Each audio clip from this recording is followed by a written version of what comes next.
Plants have no such specialized organs. This is because plants utilize less oxygen for the oxidation of food. Plants utilize only a small amount of food for oxidation, and the rest is used in building their body, in the form of cellulose. Further, the demand for oxygen is supplied during photosynthesis, where oxygen is an end product. Plants respire through small openings called the stomata on leaves, and lenticels on stems and roots. Unlike animals, each part of the plant অনেক শুভেচ্ছা। আজকে তোমাদের সাথে থাকছি শ্বসন নিয়ে। আজকে আমাদের আলোচ্য বিষয়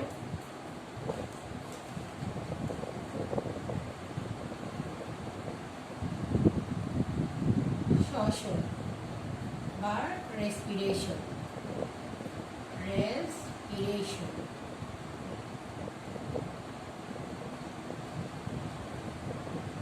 শ্বসনের মধ্যে আজকে থাকবে শ্বসন কাকে বলে, শ্বসনের প্রকারভেদ, আর হচ্ছে কি অবাত শ্বসনের ব্যাখ্যা নিয়ে আজকে তোমাদের সাথে আলোচনা করব। তাহলে আজকে আমাদের সাথে থাকবে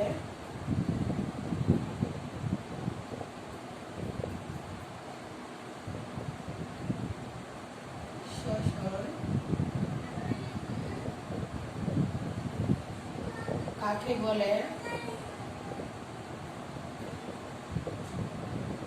শ্বসনের প্রকারভেদ,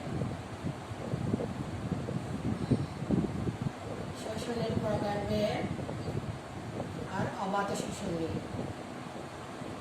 অবাত শ্বসনের ব্যাখ্যা, এই তিনটে টপিকস নিয়ে আজকে আমাদের সাথে আলোচনা করব। তাহলে এবার আমরা আসি শ্বসন কি জিনিস।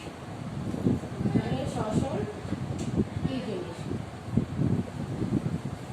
শ্বসন বা রেসপিরেশন। তাহলে শ্বসন কাকে বলে?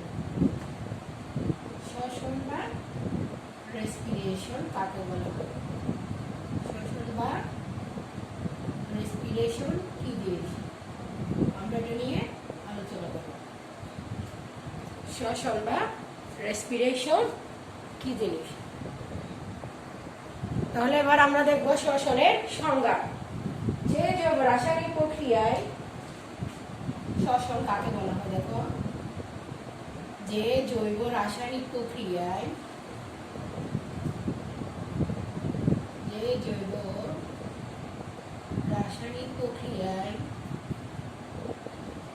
জীবকোষস্থ জটিল জৈব যৌগ জারিত হয়ে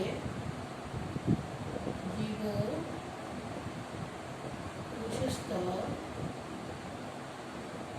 জটিল জৈব যৌগ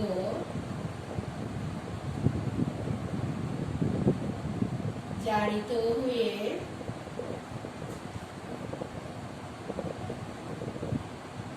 হওয়ার ফলে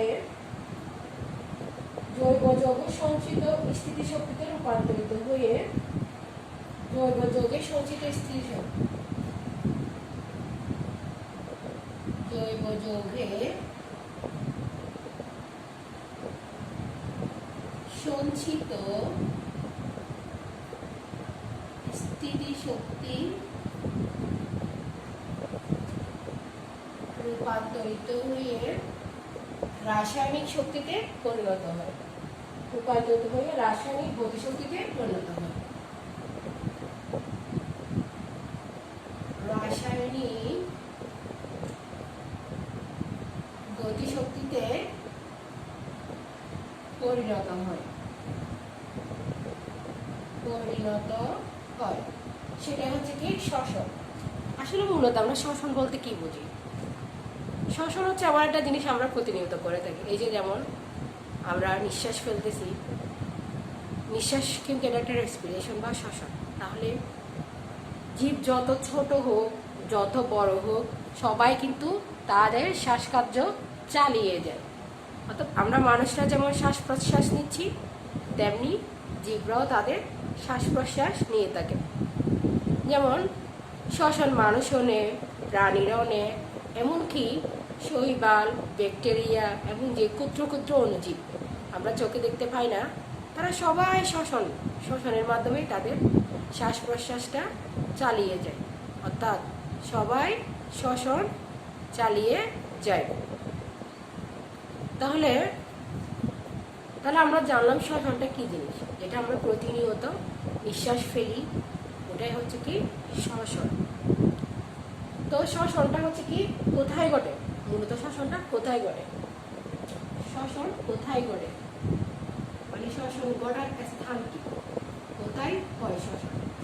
শ্বসনটা হয় মূলত মেসোজোম, সাইটোপ্লাজম এবং ক্লোরোপ্লাস্টে। শ্বসন হয় মেসোজোম,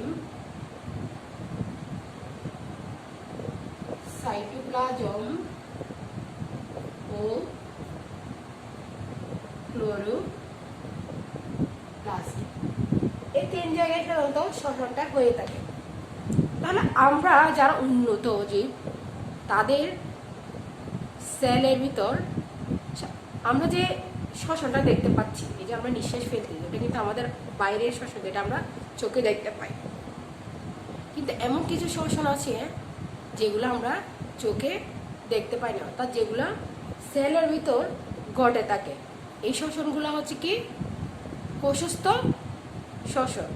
যেমন এই যে দেখো মেসোজোম কি জিনিস, আমরা যখন একটা ব্যাকটেরিয়া আঁকি, মেসোজোম দেখো, যদি একটা ব্যাকটেরিয়া আমরা এঁকে থাকি, হ্যাঁ, ব্যাকটেরিয়ার এই যে সেল ওয়ালের ভিতর একটা যদি ব্যাকটেরিয়া কি, এখানে ব্যাকটেরিয়া তার সেল ওয়ালের ভিতর এইরকম একটু ভিতরের দিকে ফোল্ডিং হয়ে ঢুকেছে, ওটাই হচ্ছে মূলত মেসোজোম। এটাই হচ্ছে কি মেসোজোম। অর্থাৎ ব্যাকটেরিয়া শ্বসন কার্য চালিয়ে যায়, অর্থাৎ সেই শ্বসন কার্যটা চালায় তার মেসোজোমের মাধ্যমে।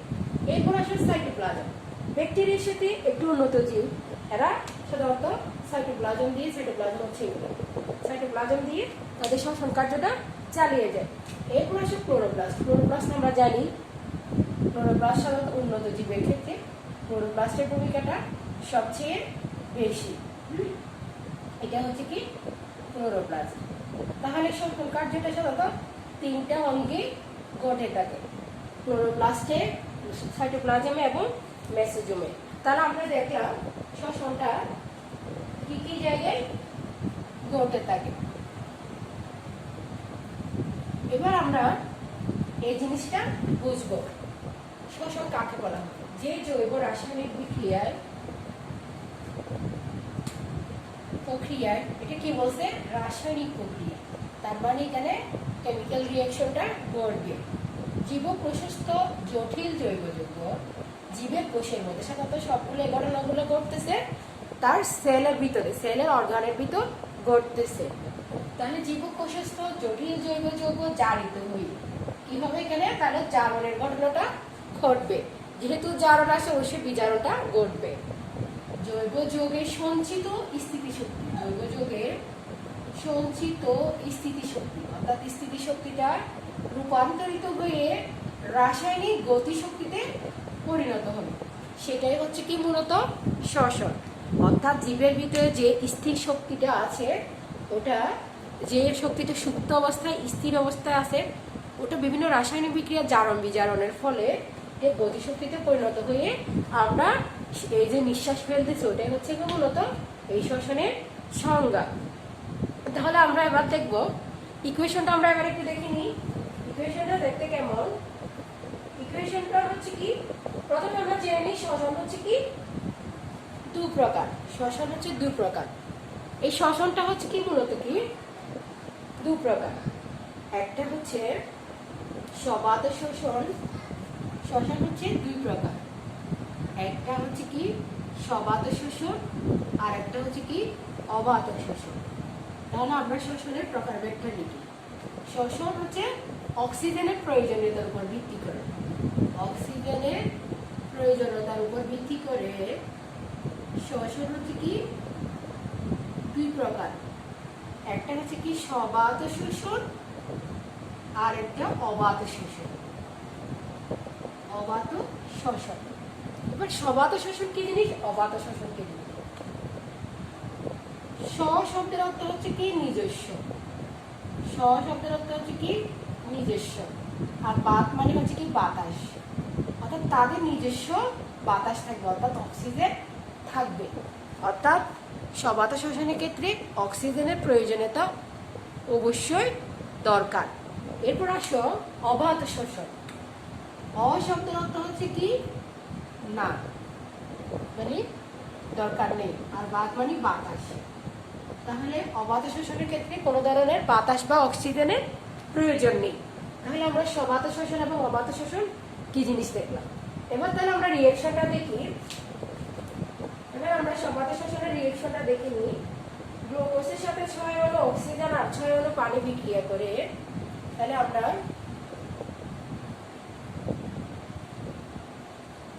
এবার আমরা সবাত শোষণটা দেখি। দেখো গ্লুকোজের সাথে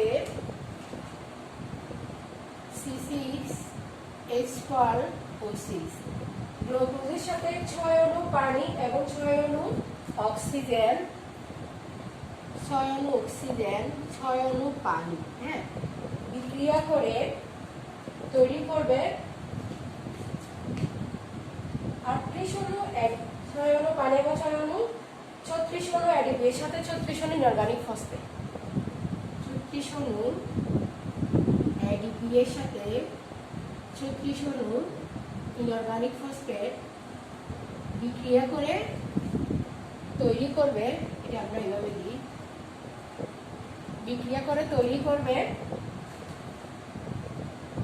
কার্বন ডাইঅক্সাইড, 6 অণু কার্বন ডাইঅক্সাইড, 12 অণু পানি এবং 36 অণু অ্যাটিপি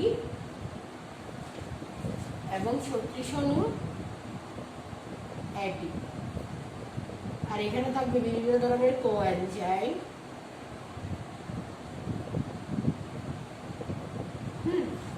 তাহলে আমরা শ্বসনের রাসায়নিক বিক্রিয়াটা দেখলাম এবং অ্যাক্টিভেটর, বিভিন্ন এনজাইম, কোএনজাইম এবং অ্যাক্টিভেটর থাকবে। কোএনজাইম, এনজাইম এবং অ্যাক্টিভেটর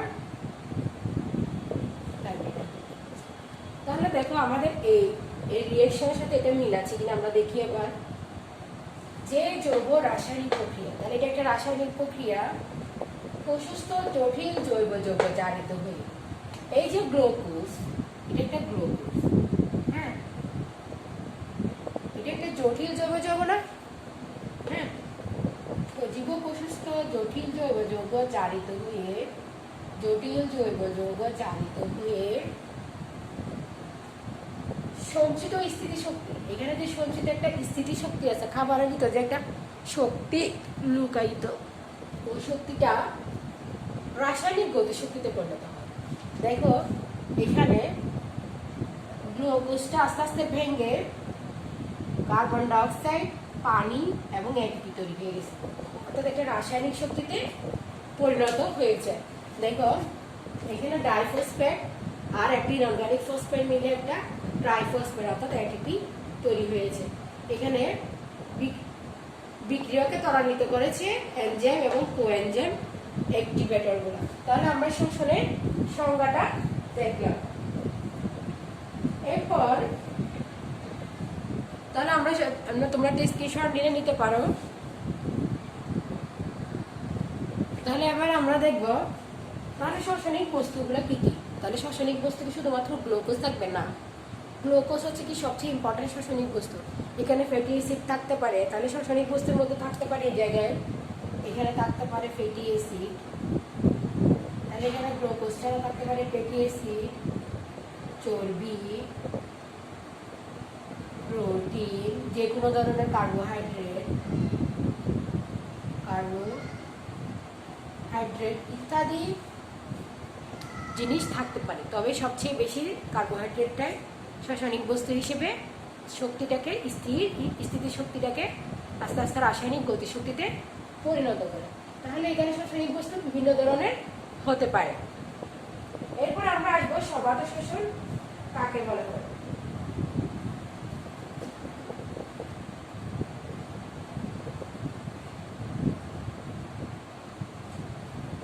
তাহলে আমরা এবার দেখবো সবাত শোষণ, এটা আমরা মুছে দিচ্ছি।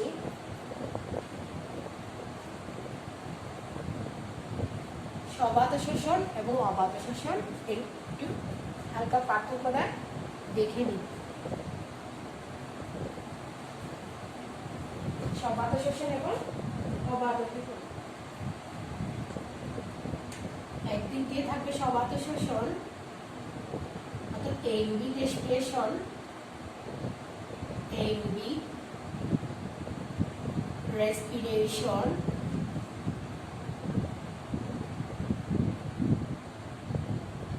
আর অন্যদিকে থাকবে এনারোবিক রেসপিরেশন বা অবাত শ্বসন। অবাত শ্বসন বা এনারোবিক রেসপিরেশন। হ্যাঁ, তাহলে আমরা দেখবো সবাত শোষণ কি জিনিস, অবাত শোষণ কি জিনিস। এবার তাহলে সবাত শোষণের সংজ্ঞাটা দেখো। সবাত শোষণ হচ্ছে যে শ্বসন প্রক্রিয়ায় মুক্ত অক্সিজেনের প্রয়োজন হয়, অর্থাৎ এই শ্বসন প্রক্রিয়ায় মুক্ত অক্সিজেন প্রয়োজন হয়। হ্যাঁ, এরপর হচ্ছে শ্বসনিক বস্তু সম্পূর্ণ জারিত হয়ে কার্বন ডাই অক্সাইড, পানি এবং বিপুল পরিমাণ শক্তি উৎপন্ন হয়। শ্বসনিক বস্তু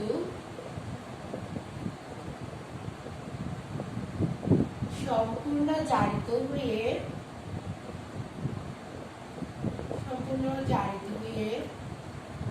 কার্বন ডাই অক্সাইড, পানি এবং বিপুল পরিমাণ শক্তি উৎপন্ন হয়।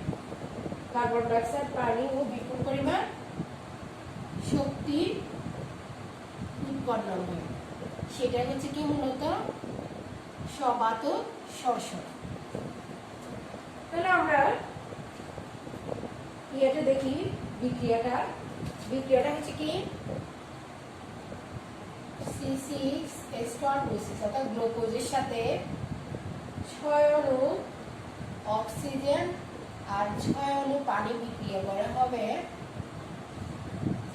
6 অণু কার্বন ডাই অক্সাইড, 12 অণু পানি, 6 অণু কার্বন ডাই অক্সাইড, 12 অণু পানি প্লাস 20 কিলোক্যালোরি শক্তি।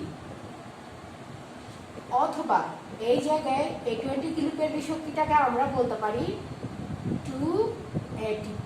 20 কিলোক্যালোরি শক্তিটাকে আমরা বলতে পারি, সরি এখানে 20 কিলোক্যালোরি শক্তি না, এখানে হবে 36 ATP। এখানে হবে তোমার 36 ATP। 36 ATP তৈরি হবে। এখানে তাহলে 36 ATP যেহেতু তৈরি হচ্ছে, এখানে 38 ADP এর সাথে একটা ইনঅর্গানিক ফসফেট যুক্ত হবে। এর সাথে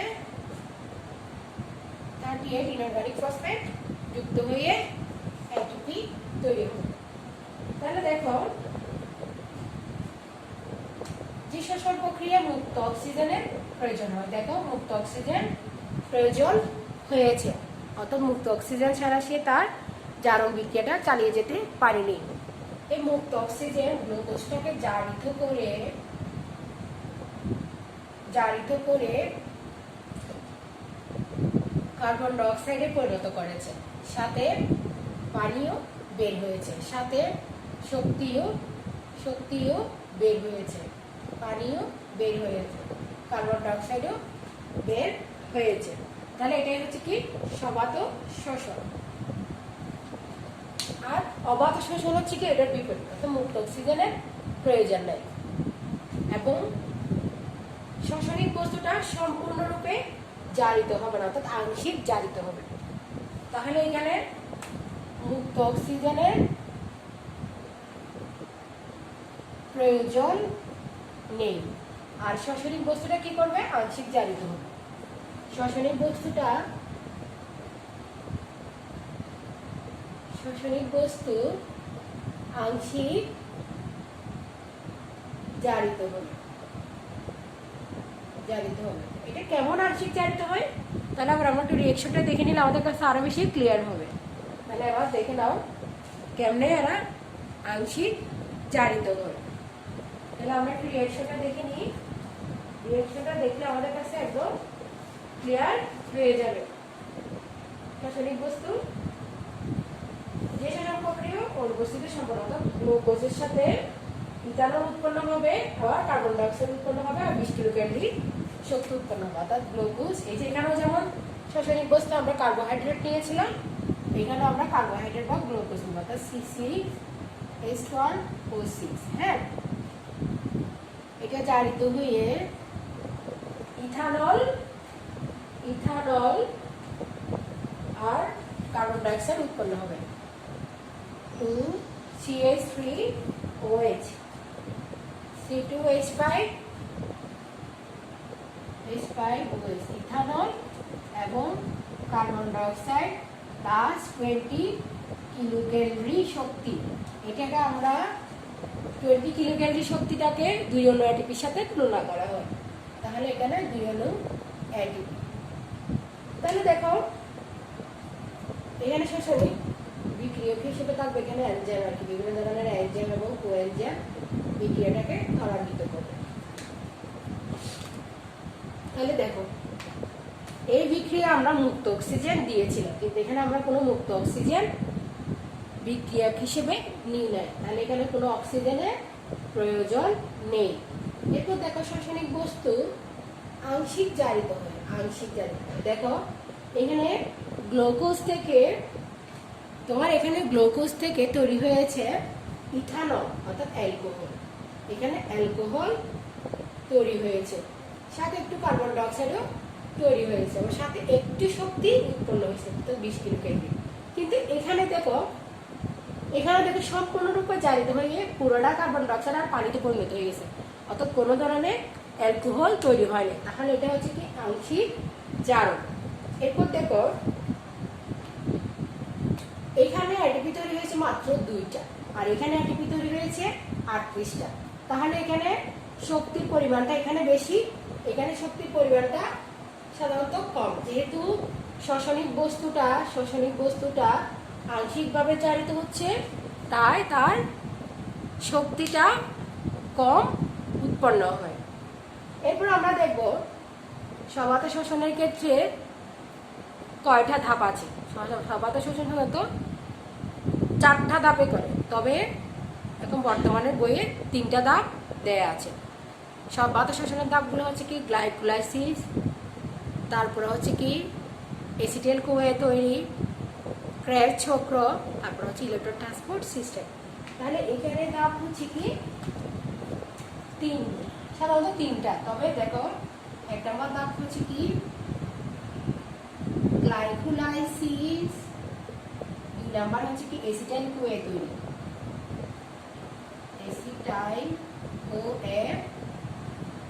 তৈরি, তারপর হচ্ছে কি ক্র্যাশ চক্র,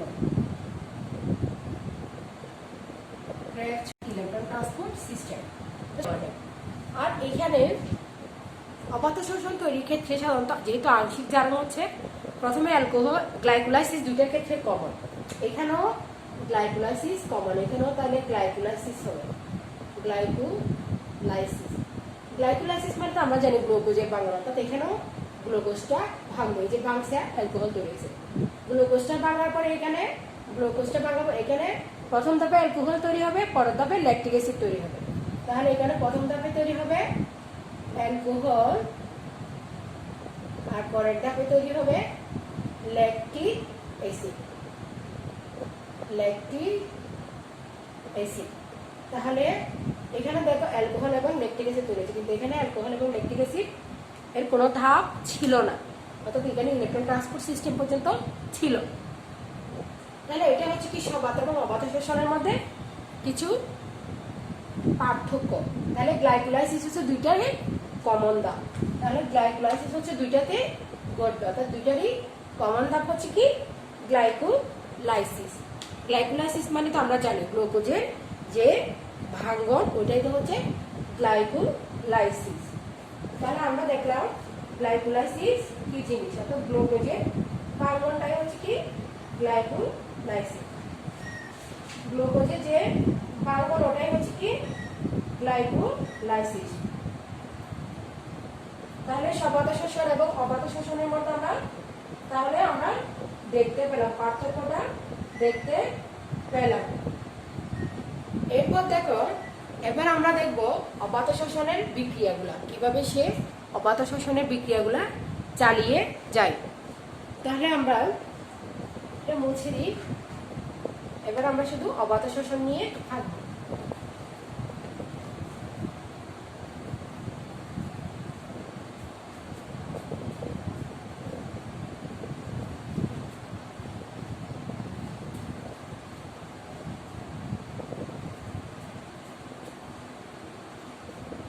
আমরা শুধু এটা রাখি, সংজ্ঞাটা রেখে দিই, তাহলে আমাদের আবার লিখতে হবে না।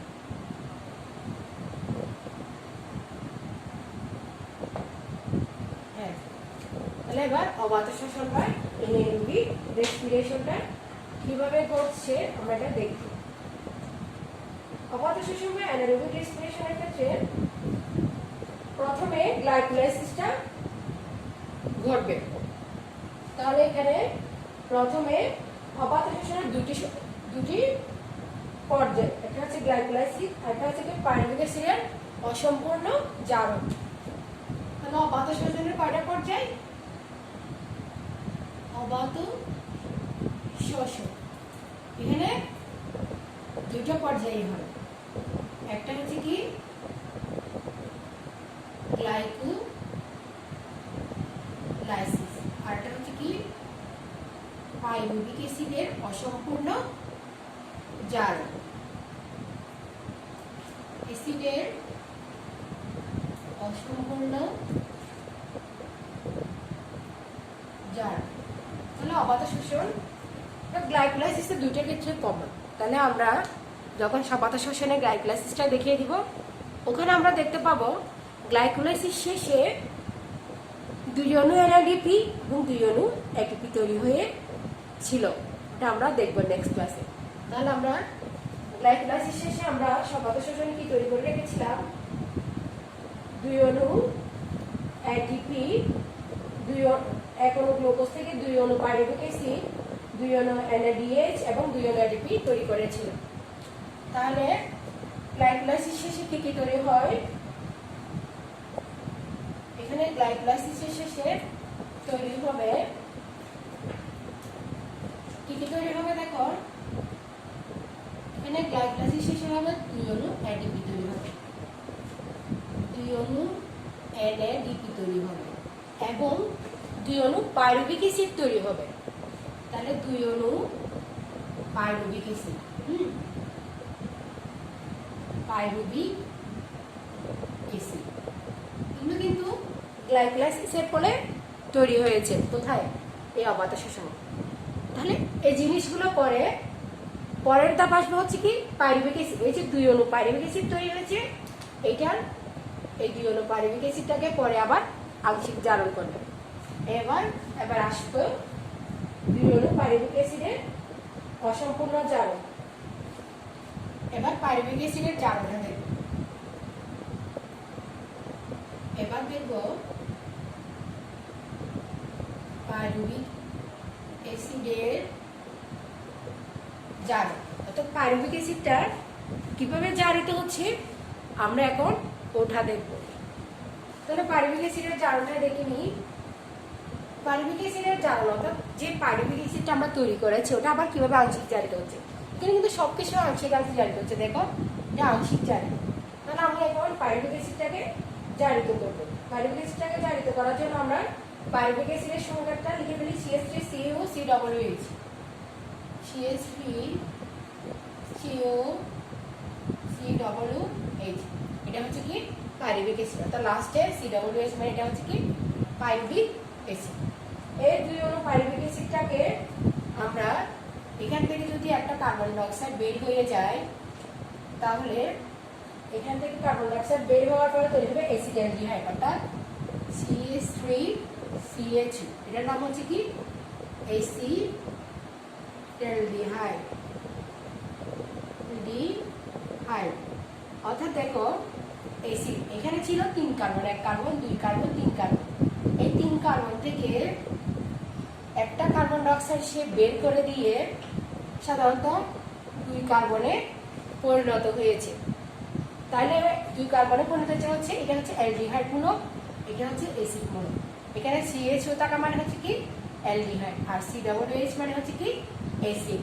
তাহলে এখানে যেহেতু কার্বন ডাইঅক্সাইড বের হয়ে গেছে তাহলে এখানে নিশ্চয়ই একটা এনজাইমের প্রয়োজন হয়েছে, যেহেতু কার্বন ডাইঅক্সাইড মুক্ত করার এনজাইমটা হচ্ছে কি কার্বক্সিলেজ এনজাইম।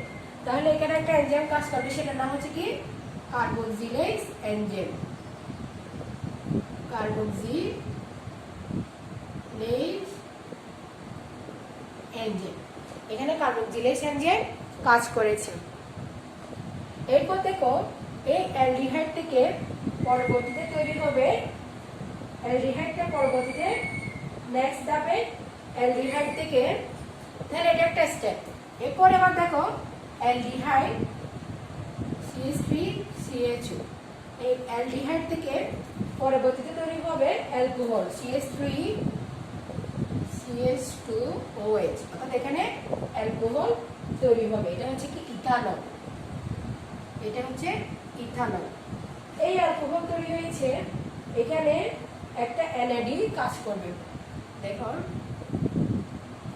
এখানে NAD তৈরি হবে, NADH+ হাইড্রোজেন H+ থেকে NAD তৈরি হবে। এখানে অ্যালকোহল ডিহাইড্রোজিনেজ এনজাইম কাজ করবে, অ্যালকোহল ডিহাইড্রোজিনেজ এটা আমরা বুঝি। দেখো এখানে প্রথম ধাপে কিন্তু অ্যালডিহাইড তৈরি হয়েছিল, পরবর্তী ধাপে এই অ্যালডিহাইডটা থেকে ইথানল অর্থাৎ অসম্পূর্ণ জারণের ফলে আবার ইথানল তৈরি হয়েছে। এই ইথানল আমরা বুঝতে পারছি OH থাকলে নল, হ্যাঁ এখানে NAD তৈরি হয়েছে অর্থাৎ 2টা হাইড্রোজেন H+ বের হয়ে গেছে অর্থাৎ মুক্ত হয়ে গেছে। যেহেতু হাইড্রোজেন মুক্ত করেছে এই জন্য এটা ডিহাইড্রোজিনেজ এনজাইম কাজ করেছে। যেহেতু এখানে অ্যালকোহল তৈরি হয়েছে এই জন্য এটা অ্যালকোহল ডিহাইড্রোজিনেজ এনজাইম নামকরণ দিয়ে হয়েছে। তাহলে তোমরা প্রশ্ন করতে পারো এই NADটা আমরা পেয়েছি কোথায়? হ্যাঁ এই NADটা যে আমরা তৈরি করে রেখেছিলাম, দেখো যখন আমরা গ্লাইকোলাইসিস করেছি এখানে যে 2 অণু NADP তৈরি করেছি এখান থেকে এক অণু আমরা ইউজ করেছি। তাহলে আমরা NADটা পেলাম মূলত ওই গ্লাইকোলাইসিসের অসম্পূর্ণ জারণ থেকে মূলত আমরা NADটা পেয়েছি।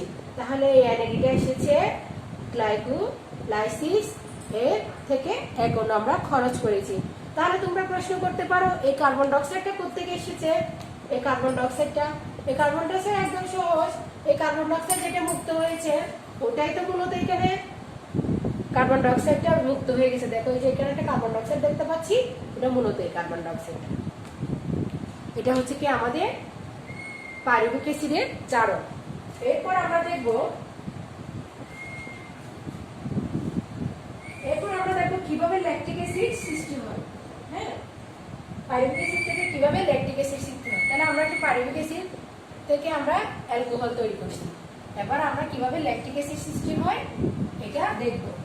তাহলে এবার দেখবো আমরা ল্যাকটিক অ্যাসিড সৃষ্টি। এবার 2 নম্বর ধাপে হচ্ছে কি ল্যাকটিক অ্যাসিড সৃষ্টি। এটা হচ্ছে কি ল্যাকটিক অ্যাসিড সৃষ্টি। ল্যাকটিক অ্যাসিড সৃষ্টি অর্থাৎ কিভাবে ল্যাকটিক অ্যাসিডটা সৃষ্টি হয়। সেই ল্যাকটিক অ্যাসিডটা দেখি আমরা পাইরুভিক অ্যাসিড থেকে CH3COOH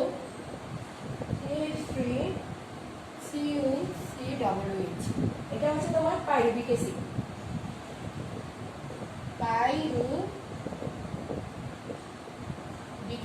এই পাইরুভিক অ্যাসিড থেকে তোমার NAD বের হয়ে যাবে, তারপর এখান থেকে তৈরি হবে ল্যাকটিক অ্যাসিড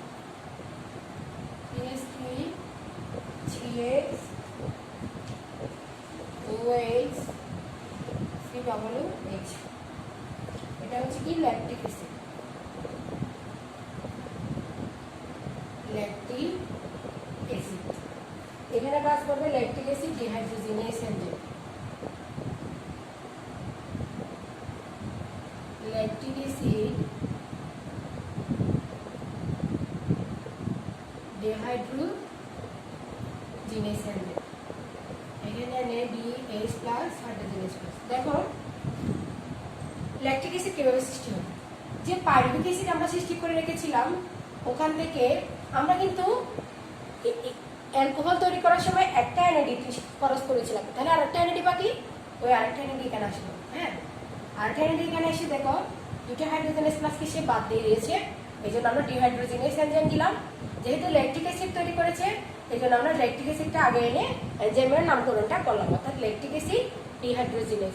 এগুলো আমরা ল্যাকটিক অ্যাসিড তৈরি হয়েছে। দেখো এখানে 1 কার্বন 2 কার্বন 3 কার্বন, এখানে 1 কার্বন 2 কার্বন 3, তাহলে কার্বন সংখ্যাও ঠিক আছে। এটাও অ্যাসিড ছিল, এটাও অ্যাসিড ছিল, তাহলে এতটুকু আমরা বুঝতে পেরেছি। এরপর দেখবো আমরা কিভাবে ল্যাকটিক অ্যাসিড থেকে, কিভাবে গ্লুকোজ থেকে ল্যাকটিক অ্যাসিডটা তৈরি হয়েছিল।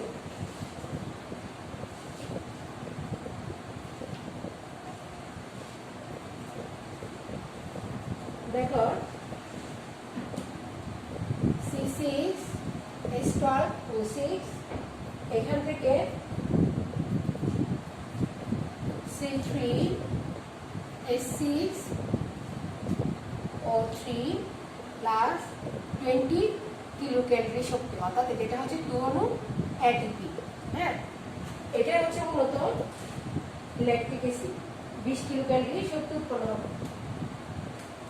তাহলে দেখো অবাত শোষণে সর্বশেষে আমরা বুঝলাম অবাত শোষণের ক্ষেত্রে 1 অণু গ্লুকোজ থেকে 2 অণু ল্যাকটিক অ্যাসিড তৈরি হবে এবং সাথে 2টা ATP তৈরি হবে, 2টা ATP তৈরি হবে এবং 20 কিলোক্যালোরি শক্তি উৎপন্ন হবে। 2টা ATPটাকে তুলনা করলে 20 কিলোক্যালোরি শক্তি সমান হয়। এটাই হচ্ছে মূলত অবাত শোষণের ধাপগুলো, অর্থাৎ কিভাবে অবাত শোষণটা ঘটে থাকে। সাধারণত অবাত শোষণটা ঘটে একদম নিম্ন শ্রেণীর অণুজীবের ক্ষেত্রে, যেগুলা খুবই নিম্নমানের, যেমন অণুজীবের ক্ষেত্রে অবাত শোষণগুলো ঘটে থাকে, যেমন ইস্ট, তারপর তোমার বিভিন্ন ধরনের ব্যাকটেরিয়া, এই ধরনের ইয়াগুলোর ক্ষেত্রে, অণুজীবের ক্ষেত্রে অবাত শোষণটা সাধারণত ঘটে থাকে। এরপর আমরা দেখব অবাত শোষণের গুরুত্ব। তাহলে আমরা অবাত শোষণের গুরুত্বটা দেখে নিই। শিল্পে অবাত শোষণের ব্যবহার। তাহলে আমরা দেখবো শিল্পে কিভাবে অবাত শোষণটা ব্যবহার। অবাত শোষণে কিন্তু শুধু যে অবাত শোষণ আমাদের জন্য ইম্পর্টেন্ট সেটা না, অবাত শোষণে কিন্তু আমাদের দৈনন্দিন জীবনে খুবই ইম্পর্টেন্ট একটা জিনিস। যেমন অবাত শোষণ ছাড়া আমরা কিন্তু কখনো, এই যে আমাদের এত ধরনের খাদ্যদ্রব্য তৈরি হচ্ছে, এগুলো কিন্তু অবাত শোষণের ফলে আমরা পাচ্ছি। তাহলে দেখো অবাত শোষণের ব্যবহার, অবাত শোষণ বা ফার্মেন্টেশনের ব্যবহার। অবাত শোষণ বা ফার্মেন্টেশন এর ব্যবহার। তাহলে আমরা দেখতে পারি এটা বিভিন্ন ক্ষেত্রে ইউজ হয়। একটা হচ্ছে কি বেকারিতে, বেকারি শিল্পে, তারপর হচ্ছে কি মদ্য শিল্পে আমরা অবাত শোষণের ব্যবহার দেখতে পাই। তারপর আমরা দেখতে পাই অ্যালকোহল প্রস্তুতিতে,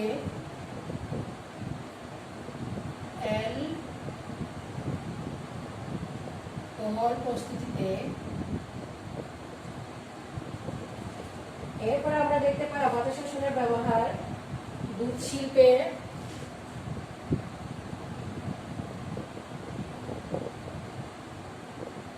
তারপর আমরা দেখতে পাই আয়ুর্বেদিক শিল্পে,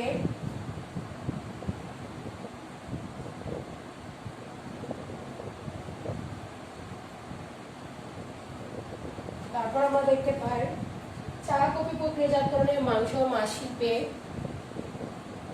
চা ও কফি প্রক্রিয়াজাতকরণে,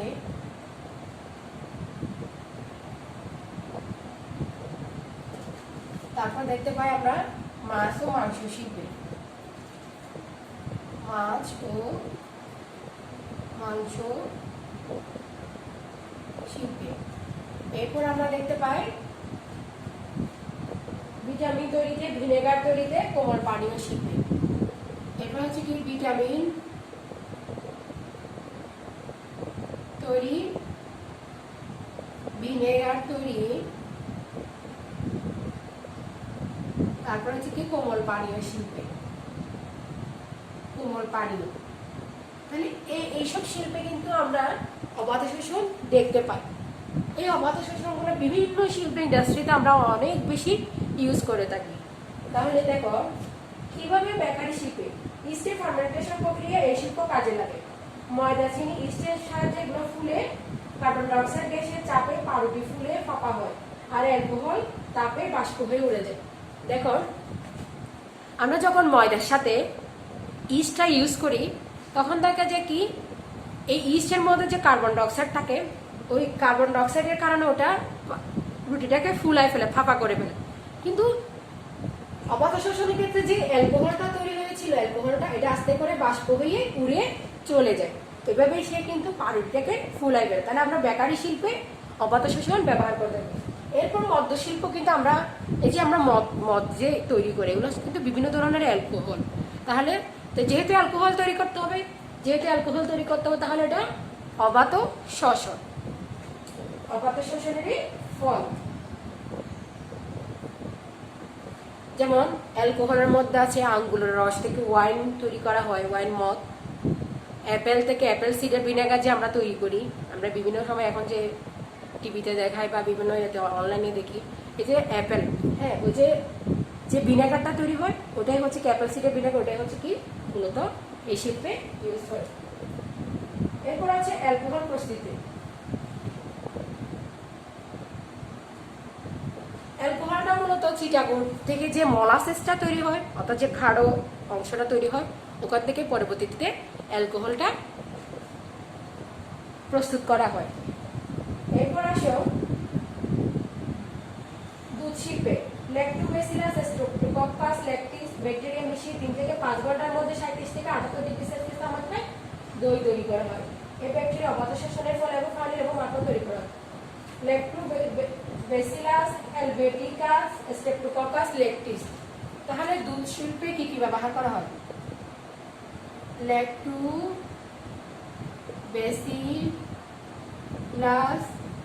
তারপর হচ্ছে কি স্ট্রেপ্টোকক্কাস ল্যাকটিস। এই ব্যাকটেরিয়াগুলা যখন দুধের সাথে মিশানো হয় তখন 3 থেকে 5 ঘন্টার মধ্যে 37 ডিগ্রি সেলসিয়াসের উপরে যখন তাপমাত্রা দেওয়া হয় তখন ওখান থেকে আস্তে করে দই তৈরি হয়। এভাবে দই পনির আমরা তৈরি করতে পারি। তাহলে এই ব্যাকটেরিয়াগুলোর অবাধ শোষণের ফলে কিন্তু তাড়াতাড়ি দইটা তৈরি হচ্ছে বা পনিরটা তৈরি হচ্ছে। এরপর আয়ুর্বেদিক শিল্পে চিটাগুড় থেকে অ্যালকোহল তৈরি করা হয়, যা বিভিন্ন ড্রাগের ওষুধ গুণ অ্যালকোহল কর্তৃক শোষিত হয়। এটা আয়ুর্বেদিক শিল্পে আমরা যে বিভিন্ন ধরনের পারফিউম ইউজ করি বা বিভিন্ন ধরনের আমরা যে মুখে বা বিভিন্ন জায়গায় যে ক্রিমগুলো লাগাই, এগুলো কিন্তু এক এক ধরনের অ্যালকোহল মিশ্রিত। এগুলো চিটাগুড় থেকে প্রথমে অসম্পূর্ণ জারণের ফলে অ্যালকোহলটা তৈরি করে আস্তে আস্তে এটা বাজারজাত করা হয়। তাহলে এটা একটা অবাধ শোষণেরই ফল। এরপর আসে চা ও কফি প্রক্রিয়াজাতকরণে। আমরা যে বাজার যখন আমরা ফিল্ডের থেকে যখন চা পাতাগুলো তোলা হয় তখন কিন্তু এগুলো সবুজ থাকে। তো এগুলাকে আস্তে আস্তে প্রক্রিয়াজাত করার মাধ্যমে যখন আমরা এখানে অ্যালকোহলটা অবাধ শোষণটা কাজ করে তখন এটা তামাটে বর্ণ হয়ে যায়, চায়ের পাতাটা ওটা আস্তে আস্তে আমরা ব্যবহারে যোগ্য হয়ে যায়। এরপর আসো মাছ মাংস শিল্পে। পেনিসিলিয়াম অ্যাসপারজিলাস, তারপরে পেডিকক্কাস, ব্যাসিলাস স্পেসিস, ছত্রাক, এগুলো ফার্মেন্টেশন প্রক্রিয়া কাজে লাগে। এটা হচ্ছে মাছ মাংস দ্রব্য। পেনিসিলিয়াম অ্যাসপারজিলাস, পেডিকক্কাস, সারেবেসিয়া, ব্যাসিলাস স্পেসিস। তাহলে মাছ মাংস শিল্পে কি কি ব্যবহার করা হয়? পেনিসিলিয়াম অথবা পেনিসিলিয়াম ছত্রাক, তারপর হচ্ছে কি ব্যাসিলাস ব্যাকটেরিয়া, ব্যাসিলাস স্পেসিস, তারপর হচ্ছে কি স্ট্রেপ্টোকক্কাস, ব্যাকটেরিয়া, এই যে বিভিন্ন ধরনের ব্যাকটেরিয়া এবং ইস্ট ছত্রাক এগুলা মিলে বিভিন্ন ধরনের মাছ মাংস শিল্পে তারা অবাধ শোষণের ফলে তাদের উৎপাদনটাকে বাড়িয়ে দেয়। এরপর ভিটামিন তৈরিতে টিউমিন এবং রিবোফ্লাভিন নামক B1 এবং B2 প্রক্রিয়া ইস্টের সাহায্যে তৈরি করা হয়। এই যে আমরা ভিটামিন তৈরি করতেছি, এই ভিটামিনগুলোর নাম হচ্ছে কি টিউমিন এবং রিবোফ্লাভিন। টিউমিন ও রিবোফ্লাভিন অর্থাৎ B1 এবং B2 এইগুলো হচ্ছে কি ইস্টের মাধ্যমে এগুলা ইন্ডাস্ট্রিতে অবাধ শোষণের ফলে তৈরি করা হয়। এরপর দেখো, এরপর ভিনেগার প্রস্তুতি। এসিটোব্যাক্টার অ্যাসিডি নামক ব্যাকটেরিয়া দিয়ে জারণ প্রক্রিয়ার মাধ্যমে অ্যাসিটিক অ্যাসিড বা ভিনেগার তৈরি করা হয়। গুড়ের সাথে ইস্ট মিশিয়ে ইথাইল অ্যালকোহল উৎপন্ন হয়। তাহলে আমরা কিভাবে ভিনেগার তৈরি করি? যখন আমরা চিটা গুড়ের সাথে ইস্ট মিশিয়ে দিব, ওখান থেকে আমরা কি তৈরি হবে? গুড মানে তো তোমরা বুঝো কার্বোহাইড্রেট। হ্যাঁ, এখান থেকে যখন আমরা ইস্ট মিশাবো, এটার সাথে বিভিন্ন মিশাবো, তখন ইথাইল অ্যালকোহল তৈরি হবে। এরপর দেখো, ইথাইল অ্যালকোহল তৈরি হওয়ার পর এখানে একটা এনজাইম কাজ করবে, ব্যাকটেরিয়া কাজ। এসিটোব্যাক্টার এসার নামক ব্যাকটেরিয়া দিয়ে জারণ প্রক্রিয়া করে অ্যাসিটিক অ্যাসিড তৈরি হবে। তাহলে এখানে একটা ব্যাকটেরিয়া কাজ করবে, সেটার নাম হচ্ছে কি এসিটোব্যাক্টার এসার। এই ব্যাকটেরিয়াটা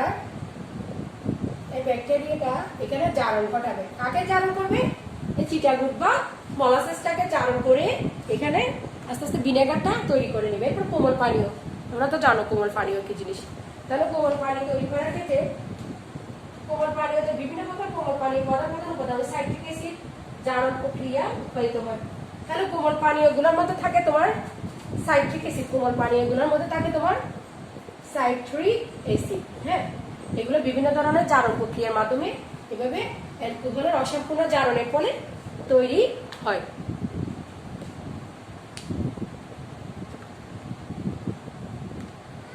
তাহলে তোমাদেরকে অনেক অনেক ধন্যবাদ সুন্দর মনোযোগ দিয়ে ক্লাসটি করার জন্য। তোমাদের প্রতি একটা রিকোয়েস্ট থাকবে, তোমরা অবশ্যই কমেন্টসে কোনো কোয়েশ্চেন না বুঝলে অবশ্যই আমাকে লিখতে পারো অথবা পার্সোনালি আমার সাথে যোগাযোগ করতে পারো। দেখা হবে আগামী ক্লাসে। আল্লাহ হাফেজ।